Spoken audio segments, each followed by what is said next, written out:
আচ্ছা, তোমরা কে কে গ্রোগুকে চেনো? আমি যখন প্রথমবার দেখলাম আমার তো মনে হয়েছিল এ বাবা, এ আবার কি ধরনের প্রাণী, নাকি এলিয়েন। এতদিন ধরে আমরা ভাবতাম এলিয়েন কি আদৌ এক্সিস্ট করে। সোশ্যাল মিডিয়াতে এই ছোট্ট ক্রিয়েচারটির ভিডিও ভাইরাল হওয়ার পর লাখ লাখ মানুষ একই প্রশ্ন করতে শুরু করেছে। অনেকেই বলছে এটা নাকি অন্য কোনো প্ল্যানেট থেকে এসছে। আবার এটাও শুনতে পাচ্ছি আমেরিকা সরকার নাকি এই ক্রিয়েচারটির সম্পর্কে বহু আগে থেকেই জানতো। এই ছোট্ট ক্রিয়েচারটির নাম হলো গ্রোগু। অনেকেই একে বেবি ওয়াডা নামেও চেনে। দেখে মনে হচ্ছে না একটা ছোট্ট বাচ্চা, কিন্তু তোমরা কি জানো এর বয়স কত? 50 বছর।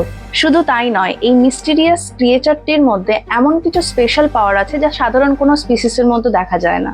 বলা হয় এটি দূর থেকে জিনিসপত্র সরাতে পারে, অন্যের মন অনুভব করতে পারে, এমনকি বিপদের আগাম আভাসও পেয়ে যায়। আর দেখো, মাত্র কয়েকদিনের মধ্যে পৃথিবীর মানুষের সাথে কি দারুণ ফ্রেন্ডশিপ করে নিয়েছে। Social media, entertainment news, media কভারেজে প্রায়ই তাকে দেখা যাচ্ছে হলিউডের বড় বড় সেলিব্রিটিদের সঙ্গে। কিন্তু একটা জিনিস মাথায় ঢুকছে না, এত বড় বড় সেলিব্রিটিরা এই ক্রিয়েচারটিকে নিয়ে এত এক্সাইটেড কেন? কে এই গ্রোগু? সত্যি কি অন্য কোনো গ্রহ থেকে আসা এলিয়েন, নাকি পৃথিবীতেই লুকিয়ে থাকা অন্য কোনো এক প্রজাতি? এর মধ্যে কোনোটাই না। গ্রোগু হচ্ছে স্টার ওয়ার্স ইউনিভার্সের একটা ফ্রিকশনাল ক্যারেক্টার। যেমন মার্ভেল, ডিসি, ঠিক সেরকমই স্টার ওয়ার্স ইউনিভার্সের নতুন মুভি দ্য ম্যালডোরিয়ান অ্যান্ড গ্রোগু, এই মুভিতে তোমরা গ্রোগুকে দেখতে পাবে।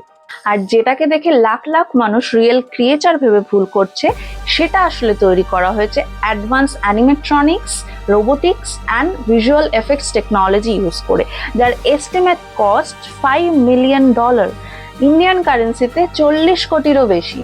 ঠিক এতটা নিখুঁতভাবে তৈরি করা হয়েছে যে প্রথমে দেখলে যে কেউ কনফিউজ হয়ে যাবে। তোমাদেরও কি প্রথমবার গ্রোগুকে দেখে সত্যি এলিয়েন মনে হয়েছিল? কমেন্টে লিখে জানাও।